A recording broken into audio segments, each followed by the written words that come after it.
Hey guys, I'm at the bus. Let's try to get this thing started. Let's go.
Hi guys.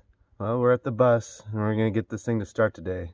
We're blessed with another beautiful day here in Oregon, so I'm going to take advantage of it and get this thing to start. This is part 2 video, so if you haven't seen part 1, go watch that first and then come back and watch this one. Where I left off the other day was I was pulling the starter off to get that to work, which I did. I pulled it off and it was pretty rusted up. I was able to get it run, but the drive gear wouldn't operate and is pretty rusted. I'll show some of that video of me trying to get that to work. Alright, got that starter off and it's pretty seized up and rusted just like everything else. So I'll hit it with the penetrating fluid and probably maybe take it home and try to rebuild this thing. Okay guys, well, I'm here working on the starter here. Let's see if we can get this thing freed up. Now, I've never even worked on one of these before. I'm more of a Chevy guy, but I'll give her a try.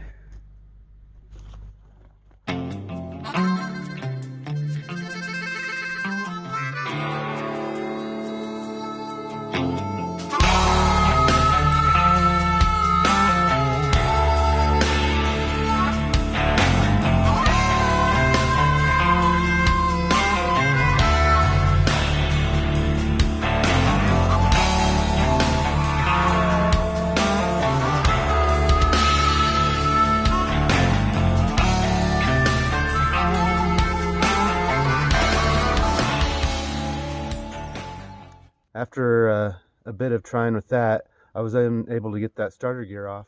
I decided to call around some of the auto parts places, and CarQuest or Advanced Auto Parts, they had the starter on the shelf for $55 complete. So I went and picked that up. So that's what we got here today, is a brand new starter. So we're going to get that installed and give it another try. So yeah, well, here's the new starter. $55 at CarQuest with core charge, so can't beat that. I went and picked up all the other ignition parts for it too. So first thing first, so let's get this thing installed.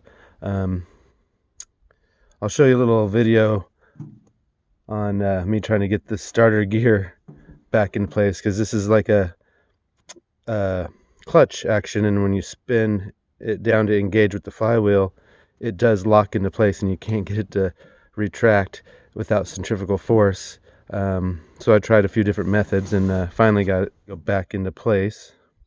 Okay, quick tip: if you've done like me and you rotate this drive gear and it gets locked in the engage position and you can't get it to go back, here's one way to do that.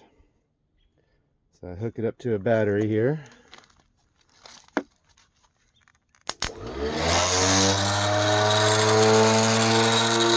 Get it spinning. full speed with a screwdriver down in here.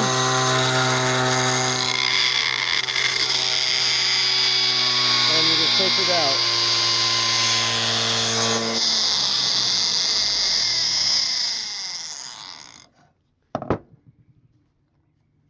Probably not the best way, but it doesn't really cause any damage just to be able to solve that problem.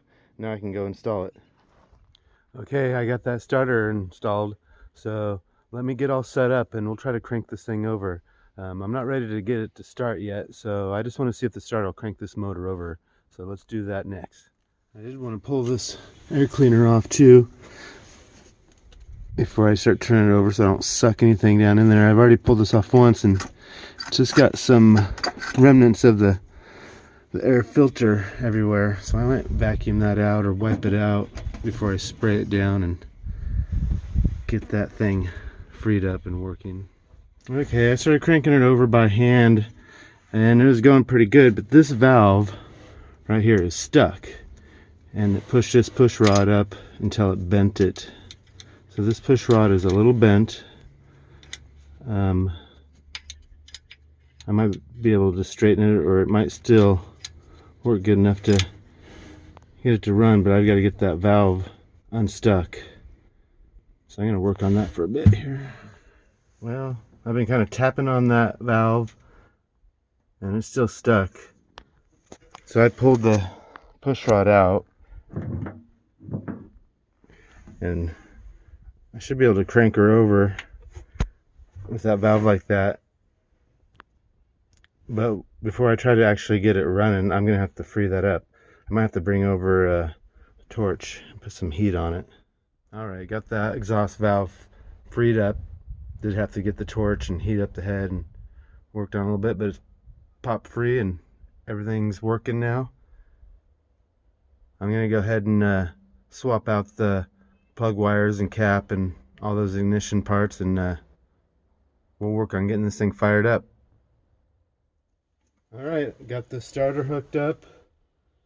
Got a battery up here. Let's cross our fingers and see if this thing turns over finally. Woo!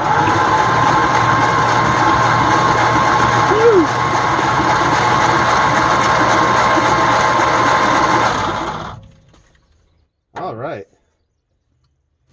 Another small victory. Alright, well, what I'm doing now is replacing those points and condenser there in the distributor. They're pretty crusty. And of course then I'll get to the cap and plug wires and the plugs, and we'll try to crank this thing over. Of course the carburetor is still a bit funky, so after I get all the electronic part of it done, I'll get in here and clean up that carburetor and hopefully get that going. Alright.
Well, you got the new solenoid and coil cap, some plug wires on there, new plugs in there, points, condenser. Well, now it's time for me to check for spark. Let's see if this thing's getting spark. And if it is, we'll move on to the carburetor and get some fuel in it. Okay, let's see if I can't jump this over and see if we're getting spark.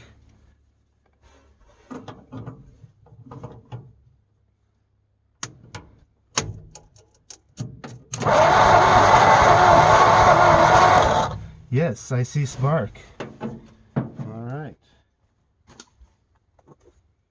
Let's connect it back up then. Okay guys, I got it all hooked up. I'm going to try turning it over, put a little gas in the carburetor. Let's see if it does anything.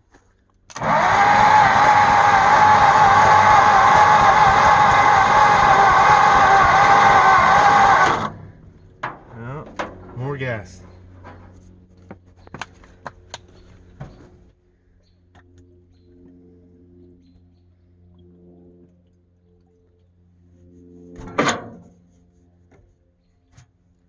Try it again.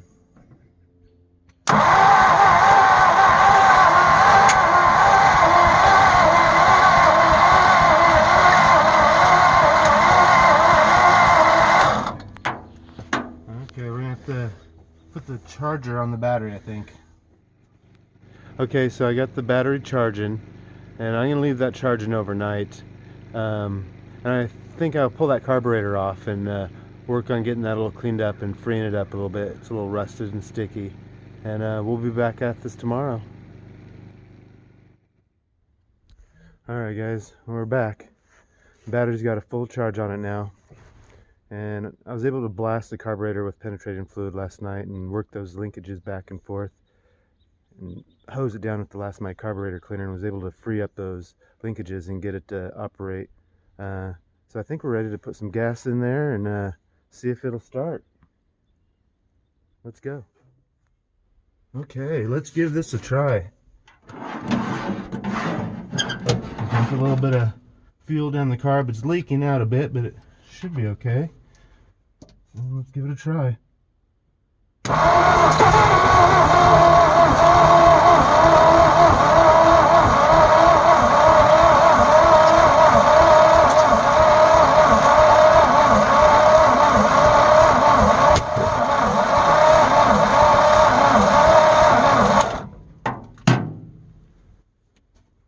And that battery's not turning it over very fast. I might hook the charger up to it and run it as we're cranking it. Let's do that. We got a backfire, something. Okay, let's try that again. A little bit of gas.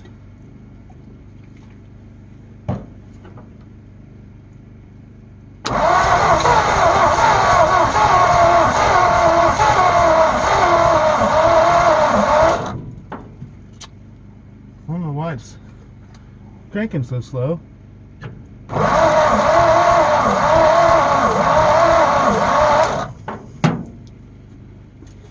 might need to get a new battery on this thing.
It's gonna go any moment now.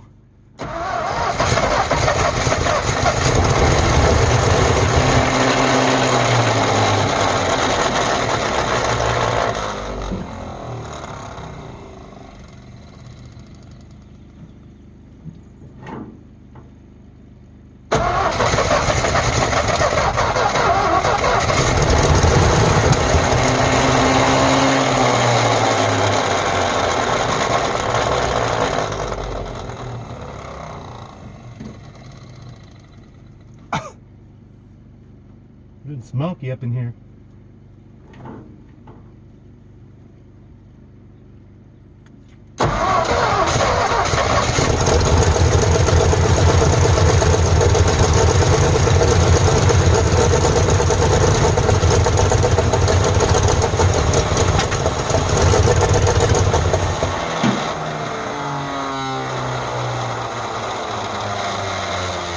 Woo! It's running.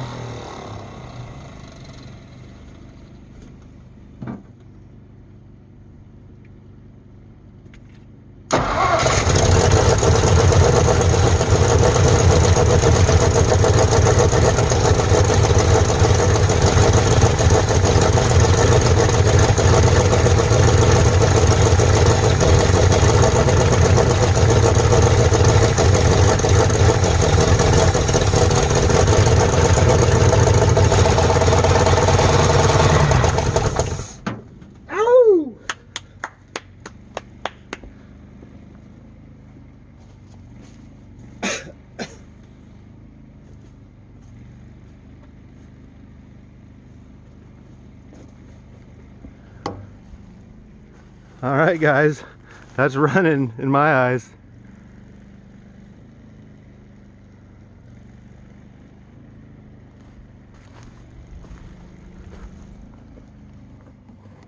Of course, we're gonna need to do a tune-up on it, rebuild that carburetor, get the linkages and throttle linkage hooked up.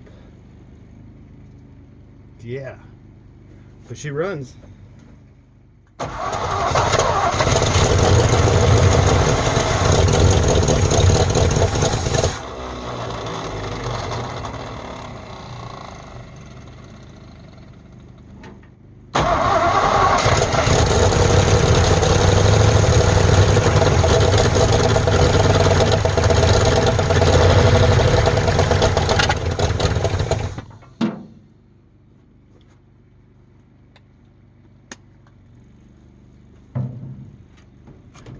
All right, guys, she's running.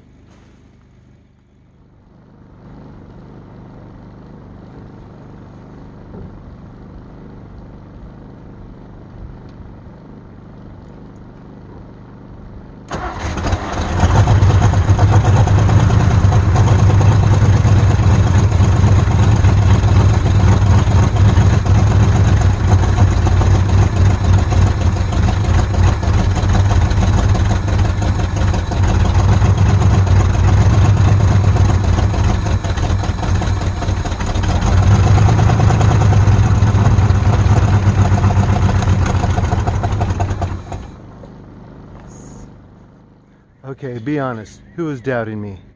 I told you I'd get it to start. Well, she's a runner.